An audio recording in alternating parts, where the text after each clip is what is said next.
1928 è una data importante e vi dico questo perché? Perché Coca-Cola diventa lo sponsor ufficiale e più anziano delle Olimpiadi. E quindi io che ho portato le Olimpiadi in Veneto, penso anche che potremmo chiedere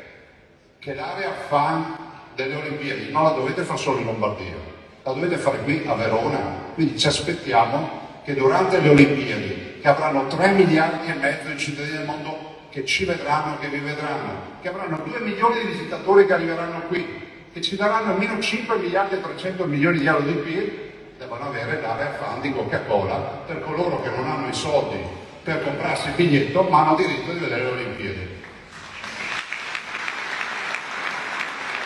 E quindi